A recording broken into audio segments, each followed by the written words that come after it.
ছোটবেলা থেকেই চ্যালেঞ্জ নিতে ভালোবাসে লামিয়া ও ফারজিন। ক্লাস 6-এ পড়ুয়া এই দুই সাহসী কিশোরী ইতিমধ্যে শিখে ফেলেছে সাঁতার, স্কেটিং। এবার তারা পা রেখেছে আরও এক নতুন অ্যাডভেঞ্চারে, ঘোড়সাওয়ারিতে। তাদের এই সাহসিকতার পেছনের সবচেয়ে বড় শক্তি তাদের বাবা মা। তারা সবসময় সন্তানদের উৎসাহ দিয়ে আসছেন নতুন কিছু শিখতে। কেমন লাগলো? অনেক মজার আর ভালো লেগেছে। না মানে ফার্স্টের দিকে এসে একটু ভয় লেগেছিল, তারপরে করতে করতে ভয়টা শেষ হয়ে গেছে।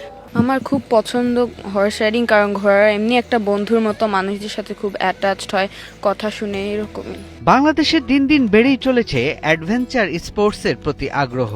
এক সময় যেসব খেলাধুলা বা অ্যাক্টিভিটি শুধু বিদেশি সিনেমা বা সংস্কৃতিতে দেখা যেত, আজ তা ধীরে ধীরে ছড়িয়ে পড়ছে আমাদের সমাজেও। এরই একটি উজ্জ্বল উদাহরণ ঘোড়সওয়ারি বা হর্স রাইডিং। এটি হয়ে উঠেছে নতুন ক্রেজ। ঘোড়া হচ্ছে আমাদের বেস্ট ফ্রেন্ড, কারণ মনে করেন অনেক আগে থেকে যখন হচ্ছে যুদ্ধ হতো তখন তো ঘোড়া নিয়েই তো যেত মানুষ, অন্য কোনো তো পশু পাখি নিয়ে যেত না, ঘোড়া নিয়েই হচ্ছে যুদ্ধ করতে যেত। তাই ঘোড়া আর মানুষের মধ্যে মনে একটা টাইপের ডিপ কানেকশন আছে। তাই এখনও হচ্ছে হর্স রাইডিংটা করা মানে একটা ভালো জিনিস, একটা হবি, ভালো মানে করাটাই হচ্ছে শেখাটাই একটা ভালো জিনিস। এই খেলা তরুণ সমাজের মধ্যে আত্মবিশ্বাস, ধৈর্য ও নেতৃত্ব গুণ তৈরিতে গুরুত্বপূর্ণ ভূমিকা রাখে। বিশেষজ্ঞরা মনে করেন হর্স রাইডিং এর মতো স্পোর্টস শরীরচর্চার পাশাপাশি মানসিক দৃঢ়তাও তৈরি করে, যা ভবিষ্যৎ জীবনের চ্যালেঞ্জ মোকাবিলায় সহায়ক হয়। যে হর্স রাইডিংটা শেখাচ্ছি যাতে করে তারা ভবিষ্যতে মানে এই প্রাকৃতিক যে এটার সাথে মিশে থাকতে পারে, তারা এটাকে ভালোবাসতে পারে। এই জিনিসগুলো, এই উপলব্ধি থেকে আমাদের আসলে এখানে আসা। ঘোড়াটা হচ্ছে একটা ড্রিম, হর্স রাইডিংটা। সেক্ষেত্রে মানে আমরা চাচ্ছি যে ড্রিমটা তাদের কাছে ট্রু হিসেবে রিয়েল লাইফে চলে আসুক, এটাই তাদেরকে আমরা সাপোর্ট করছি। বাচ্চারা ঘরবন্দি থাকার কারণে শুধুমাত্র ভার্চুয়াল ইয়ের উপর ডিপেন্ডেন্ট হওয়ার কারণে তাদের ফিজিক্যাল স্ট্রেংথ, মেন্টাল স্ট্রেংথ কমে যাচ্ছে।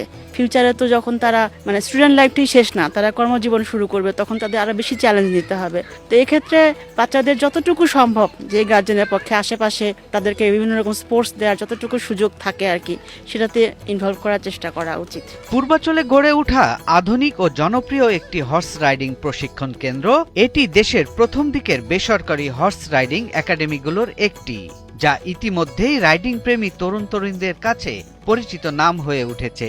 ওরা জোরে যায় কিন্তু কথা শুনে, মানুষের মধ্যে ওরা কথা শুনে আর কি।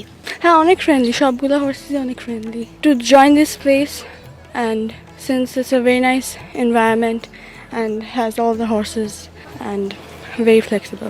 যখন ঘোড়া দৌড়ায় তখন মাঝে মধ্যে ভয় লাগে, যখন বেশি জোরে দৌড়ায়। মানে এমনি এমনি সাহস থাকতে হয়, ভয় পাওয়া যায় না, আস্তে আস্তে অভ্যাস হয়ে যায়। এই ভালো লাগা, ভয়, এটাকে আমরা ভেনাস থ্রিল বলি, যেটা একটা অ্যাডভেঞ্চার। হ্যাঁ, এটা আমরা এনজয় করতেই আমরা বেসিক্যালি হচ্ছে এই হর্স রাইডিংটা করতেছি। হর্স রাইডিং ট্রেনিং একাডেমি বা HRTA তে রয়েছে ঘোড়সওয়ারির প্রাথমিক শিক্ষা থেকে শুরু করে পেশাদার প্রশিক্ষণ পর্যন্ত নানা ধাপের কোর্স। নতুনদের জন্য রয়েছে ক্র্যাশ কোর্স, নিয়মিত প্রশিক্ষণ প্রত্যাশীদের জন্য হর্সব্যাক রাইডিং কোর্স এবং অভিজ্ঞ রাইডারদের জন্য ইকুয়েস্ট্রিয়ান ট্রেনিং কোর্স। বর্তমান তথ্য প্রযুক্তির প্রেক্ষাপটে দেখা যায় যে সবাই আমরা অনলাইনে ব্যস্ত থাকি। তো সেই ক্ষেত্রে আমাদের তরুণ সমাজের জন্য এই আমাদের হর্স রাইডিং জিনিসটা মানসিক এবং স্বাস্থ্যগতভাবে খুবই স্বাস্থ্যকর হয়ে উঠবে। মানসিক হেলথ, মেন্টাল হেলথ এবং ফিজিক্যাল হেলথ দুটোর জন্য উপযোগী। ফিজিক্যাল আপনার অ্যাক্টিভিটিতে অংশগ্রহণ করতে পারবে, এই জন্য আমাদের অপরচুনিটিটা এখন খোলা। এই ধরনের প্রশিক্ষণ কেন্দ্র তরুণদের জন্য নতুন দরজা খুলে দিচ্ছে, যেখানে খেলাধুলা মানে শুধু প্রতিযোগিতা নয়, বরং নিজের দক্ষতা, মনোবল ও নেতৃত্ব গুণের বিকাশ। সৈয়দ রাশিদুল, ৭১, ঢাকা।